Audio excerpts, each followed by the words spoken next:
Kasama po natin ngayong umaga, walang iba kundi ang ating psychiatrist and psychologist, Dr. Randy Deliosa. Good morning, Doc.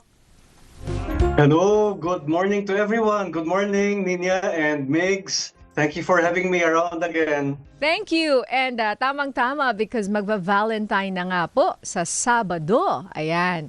Gusto po namin pag-usapan yung mga healthy and unhealthy relationship habits. Okay. Doc, tulungan mo naman ang ating mga kababayan, di ba? Kasama na tayo doon, Migs.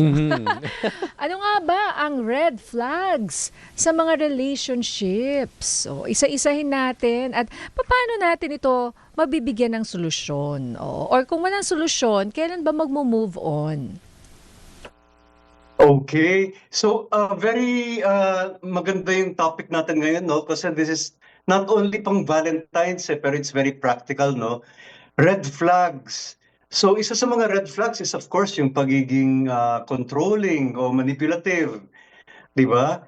So, imbis na bigyan natin ng freedom, kinokontrol natin yung kilos, galaw, kahit nga pagdamit o kung paano magsalita yung tao. So that's very unhealthy kasi we need to give our partner some space and freedom. Like when you Okay? say control, example, yung mga text lang, textan ka na ngayon, ganito, ganyan. Or paglabas ba't yan ang suot mo, magpalit ka, yung mga ganon. Yes. At saka ano pa ba? Pati yung sabi Yung nyo, mga pati maliliit na pananalita bagay. at mga boses, tama ba? Opo. Grabe, ano? Yes. Yes. Well, yung clue doon is kapag feeling nyo na nasasakal, parang hindi makagalaw, di ba? So those are some feelings kapag kinokontrol tayo o minamanipulate. Okay. Pero at the same time, Doc Randy, pag sinabi po nating kumbaga controlling, meron po ba mga, sabihin natin kapag naliligaw ka pa lang, kuwari magjowa ka pa lang, syempre nandun ka pa sa medyo love stage, infatuation stage. Pero at least kung ako, kung tinitingnan ko ito na parang early signs, di ba? Paano ko malalaman yun na hindi clouded yung emosyon ko? O para pwede ka pang umatras. Ano? Oo. Or magdadalawang isip ka, teka lang. Kasi love is blind, Yes, sabi nga nila. Blinded ka lang baka ba? kasi clouded ka ba yung emotion na in love ka, pero ay, teka lang, merong mga ganitong signs pala. Oo. Yes. That's very true. So yung pinaka-importante, no, is that we trust our instinct. And karamihan ng nakikita kong mali, no, is that people are overstaying sa isang relationship kahit kailangan ng umalis o mag-move on, especially sa umpisa. Kasi sa umpisa, yun nga love is blind. Pero kapag kinukutuban na tayo na parang may mali, we have to listen to our gut instinct rather than overstay. Okay? Oo, minsan nasa So, instinct. there are clues naman like yung pagiging possessive. Hindi ba sign of control yun? Or Tama. yung nanggi-guilt trip. Oo. May mga ganyan. O yung parang Nung bata ako, may mga ganyan. oo nga, yung mga tipong kasama ko ng mga kaibigan ko, sino kasama mo? Anong oras ka uuwi? Oo. Ang kulit di ba? Oo. Pero baka may pinanggagalingan na po yun. Kasi yung iba naman dyan, may point. Kasi nag-cheat ka na dati, di ba? May May trust sinasabi nga, issues. once a cheater, always a cheater. May mga ganon. Oo. Totoo ba yun? Doc. Yes, kasi yung sinasabi natin, no, and paniwala ko rin to dahil nakita ko to sa sa clinic, yung best predictor, no, kung magpre-predict lang tayo ng behavior ng tao, depende yun sa track record niya. So, kung dati ay nag-cheat na siya, what makes you think naman na sa relationship mo, hindi na siya mag-cheat? So, yung track record niya ang pinaka-best predictor ng future. Oo. Bigla may tinanong. Oo. Hindi, Doc. Ang tanong naman natin, syempre we're focusing on these red flags. Pero at the same time, balansehin naman natin. Ano naman ang mga good indicators ng isang healthy relationship? Oo, she's the one or he's the one. Oo. Wag mo nang pakawalan. Yeah, the first thing I see, no, sa mga good relationships is yung friendship. Kasi, at the end, yun ang matitira, yung pagiging friends with each other. So, it's very good to start off a relationship with good friendship. And yung good friendship, no, ay maraming katangian. Like for example, yung pagiging honest sa isa't isa, di ba? Yung pagiging respectful, yung pagiging faithful. So, how about being kind? Okay? Minsan, mahal natin yung isang tao, pero hindi naman tayo kind sa kanya. Hindi tayo mabait. Di ba? And I think this is very important, no? Kasi hindi ito maiwasan. Yung kung paano sila mag-resolve ng conflict o pag-aaway. Okay? Doon matitest eh. Kasi syempre palaging may stress, may pag-aaway. So how do you resolve it? So ito yung mga parameters kung maganda yung relationship o hindi. Yun na nga, Doc eh. We were talking about it also earlier, off nung commercial, na depende rin sa family values, di ba, Doc? Ang isang upbringing ng isang tao, kung paano rin siya mag-behave sa isang relationship. Yes. Please expound. That's true. Oo. Yes, because syempre galing tayo sa, ibang families na ibang values. So that's the reason why it's also important to have premarital counseling dahil doon natin makikita kung pareho yung values natin. So even at the start, no, kung nag-aaway na tayo because of our values, sigurado naman magtutuloy yun during the relationship mismo. So even from the start, kailangan pag-usapan na yung mga differing points of view para gawan ng solusyon. Okay. Alright, so Doc, eto, bakit daw minsan nahihirapan ang tao na umalis sa isang toxic o unhealthy na relasyon? May question. Mostly, ang nakikita ko, no, it's because they're trying to prove something pa.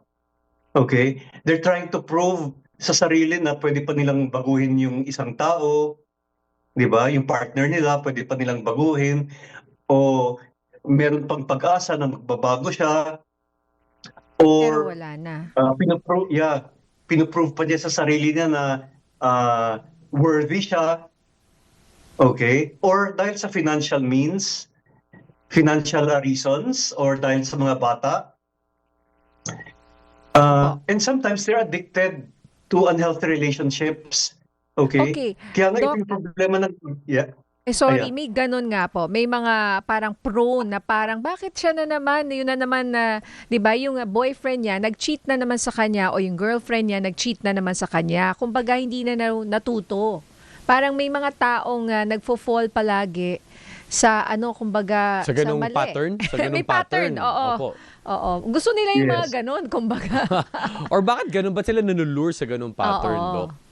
Yes. Two things I think of, no? Kung matagal na yung relationship, minsan nanghihinayang sila na umalis dahil may mga anak na, matagal na yung pinagsamahan. So, nanghihinayang sila. The second thing is probably sa family nila, ganun rin ang parents nila. Okay? Kasi kung ano yung parents, usually yung type ng relationship ng parents, yun yung nada-download ng bata. And yun yung nagiging normal template sa relationships. So kahit sa pagiging teenager, hinahanap din nila yung mga boyfriend o partners na parang katulad ng parents nila. So natutuloy or na-perpetuate yung dysfunctional family sa kanila. Doc Randy, kasi lagi natin pinag-usapan itong mga dysfunction, di ba? As you mentioned, itong mga mali, itong mga red flags. Parang ang daling gawin, di ba? Kasi nakikita natin, so nagiging natural instinct. Quote-unquote, madaling gawin. Pero pag pumunta po tayo sa good side, di ba, minsan mas mahirap maging mabuti. Yung parang gagawin mo siya araw-araw para sa iyong relasyon. Ano po ba yung mga... Ang lalim nung sinabi ni Migs, mas mahirap maging mabuti. Totoo yan. Mas madali kasing magalit. Mhm. 'Di ba? Mas madaling mag-give in sa emotions na galit, 'di ba? Kaysa sa maging mabait. Totoo 'yan. Oo. Oo, Doc.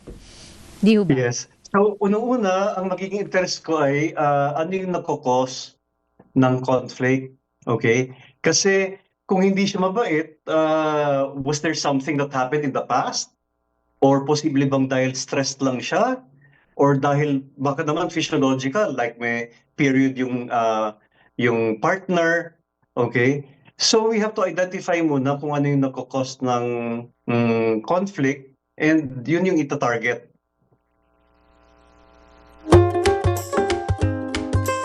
Okay.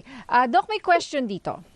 Bakit maraming relasyon na 5 years higit na ang tinatagal pero naghihiwalay pa rin?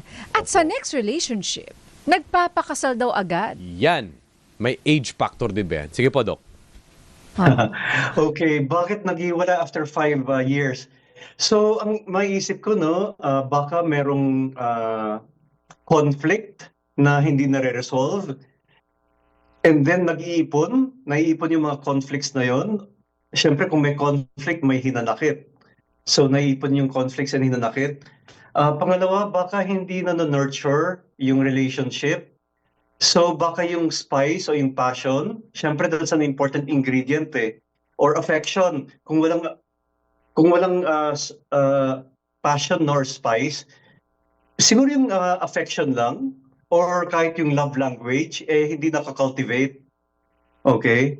And thirdly, talagang some people outgrow each other. You know, after ilang, kumbaga, they are partners for a season, not for a lifetime. Okay.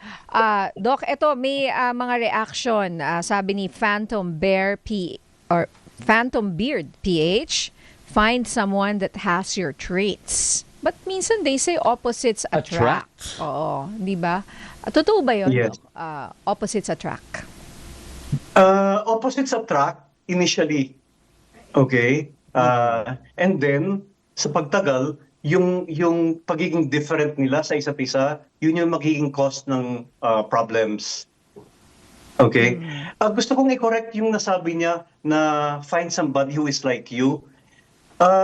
You know, kung merong weaknesses yung isang tao, tapos weak rin siya, okay, pareho yung weaknesses niyo, that also won't work. So yung pagiging similar, no, dapat ay siguro yung similar interests, okay, similarity in trying to work out the relationship, similarity in, yung goals ng relationship. So that's better. Kung opposites naman, it should be opposites in how can yung kawalan niya dapat meron rin ako. Meron ako. Opo. Okay, so we can fill up each other's weaknesses and gaps. And So, also can be more exciting kasi kumbaga the other person can introduce you to whatever his or her world, yung interest niya na maaring, di ba? Oo, mali Depende. na yun. Depende. Baka ayaw. Depende. Hindi rin Sa lahat. simple, no? Oo, Hindi rin lahat. ganon. Yeah. Oo. Yes, for example, yung isa very very strong introvert, tapos yung isa naman extrovert. Mag-aaway sila. So it's better, no, that people are somewhere in the middle kasi mas madaling mag-flex kaysa medyo nasa extremes sila. Oh. Ano naman yung... And Opo. nalalaman to during premarital counseling. Mhm. Ay, okay lang naman yung Doc, di ba? Sabihin natin, kapag ang isang spouse is itong hilig, yung kabila naman, hindi ito hilig, iba yung hilig, okay lang naman din. That's also healthy, di ba, Doc? Then hinahayaan mo na lang din siya na may kasiyahan siya eh. Gusto On niya her gawin own yun world eh. or in Oo. his world. That's true, pero there should also be similar interests. Hindi mo Para- pwedeng wala Hindi talaga. Wala. Oo naman. Oo, para paano kaya nagkatuluyan to? Talagang wala man lang similarities at all. Parang ano ba yan, Doc? Parang Venn diagram, di ba? Meron kang Wow. sarili. Wow, may Aba, ganun. di ba? May sarili Ano ka. yun? Meron ka ring Oo. overlap, di ba? Oo, di ba? Yes. lalim And pala. the more you have overlap, the bigger the overlap, the better your relationship will be. Ayun. Kasi meron kang bond eh. Okay, bakit? Ito may tanong rin dito. Napapansin ko, Doc. Yung kanina, very specific rin. After 5 years, nagpakasal. Ang sakit nun, ha? Oo. Ay, mga questions po natin, ano? Hindi, may iba. Kunyari, naghiwalay. Tapos mamaya, eto na yung lalaki, yung babae, mga post. Either nagpagupit siya ng buhok or Wow. ang sexy. Oo. Parang Basha yun. Nasa one more chance. Nag-break si Popo tsaka si Basha. Oo Nagpagupit nga. siya. Ba't ganon? May mga ganon. Or Oo. mamaya nakapost. 'di ba? Oh, parang- Nag-post, wala namang masama. May flex. Pero parang palaging ganun yung pattern of behavior. Oh, na para I'm okay, di And ba? I'm so beautiful. I'm strong. Oo. It's your loss. Oo, May mga yan. ganon. Ano Okay. po? Ano bang behavior yon? It's human nature, Okay. is it? Ano po yun, Doc Randy? Okay, ang tawag natin dito mga rituals, okay? Merong outward proof na may pagbabago. Pero you know what, if kung magpapa-beauty ka lang, magpapa-handsome ka para lang ipakita na you're over, that means you're not over, right? Because you're still doing something with regards to the other, yung iniwanan mo. If you're really over, then wala ka nang pakialam sa iniwanan mo. Pero if you're still trying to prove that you're still worthy, that means you're still hurt. That means it's not yet finished for you. Palaisipan nga yan, Doc Randy. Kaya hindi na nga tayo magpo-post ng mga sexy, Migs. Hindi, loko lang. Hindi. Hindi ako Oo, yung di rin mga ako, nakikita ko, may mga fina-follow kasi ako Doc. Oo. Oo. Okay, overall, Yes. since it's Valentine's Day, it's such a big deal for some.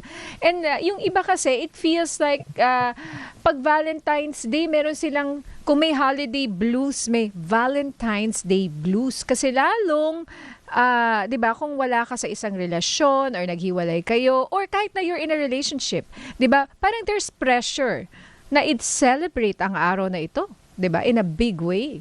Ano pong masasabi niyo doon? Oh, it's good if you are aware that you feel dissatisfied. Kasi if you feel unhappy, then you have to study what makes you unhappy and then gawan ng paraan. Okay? So, is it about being single? So that means you're not satisfied being alone, or you aren't a complete person on your own? Okay? So the unhappiness is telling us something good, to become whole on our own. Okay? How about kung may partner tayo and we feel unhappy? That means that may kulang sa relationship, di ba? Or baka naman hindi kayang ma-feel ng ng partner natin yung kasiyahan natin. So that means we have to depend on ourselves to make us happy rather than the other person. So the Okay. unhappiness is a clue about what's really happening sa buhay natin. Yun. Okay. Cue yung kanta ni Miley Cyrus, I Alin can dun? buy myself flowers. Oo, tama. I can hold my own hand. Oo, di ba? nga. Ang bago I can naman nun love me better than you can. Bago yun Ako nga, Beyonce Ano yung Irreplaceable, to the left, to the left. Alam mo ba yan? Everything you own in the box to the left. Diba? Yun nga. Yung parang kahit wala akong bulaklak ngayong Valentine's Oo. Day, kaya kong bumili ng sarili Correct. kong bulaklak. Or hindi ko Oo. kailangan yan. Because I'm Mhm. fine. Yeah. I'm good. And, diba? ayun. And one day lang yan. Ang real test is, yung iba kasi, sa totoo lang, dahil may social media, post ng post, ang gaganda. Pero behind, Yes. yung mga magagandang perfect na mga pictures po, yung Meron pala, palang mga may mga, bubog-bubog. oo, diba? Kaya wag ho tayo ma-pressure. Mhm. Diba, Doc Randy? Yes, in fact, I can say, there are more people who are in a relationship who are unhappy than single person who are unhappy. Okay? Yes, diba? because you're just taking care of yourself if you're single And True. ngayon, being single is a lifestyle statement. Di ba? People can be proud and single. Pero when you're in a relationship, syempre you have to adjust to the other person. And just because you're two different people, there's always a chance na magka-conflict and magka-stress. So it doesn't mean that if you're in a relationship, it's better. Because Yes. sometimes being single is actually much better. Ayan. O, kaya sa mga single, wag ho kayo mag-alala kahit Valentine's Day, 'di ba? Much better nga ang inyong sitwasyon kung minsan ganun po, 'di ba? So don't feel bad. Ayan. Okay, maraming salamat, Dr. Randy Del Llosa, ang ating psychiatrist and psychologist. Love advice, mga healthy and unhealthy habits, lalo na ngayong Valentine's Day na nga. Okay, maraming salamat, Doc.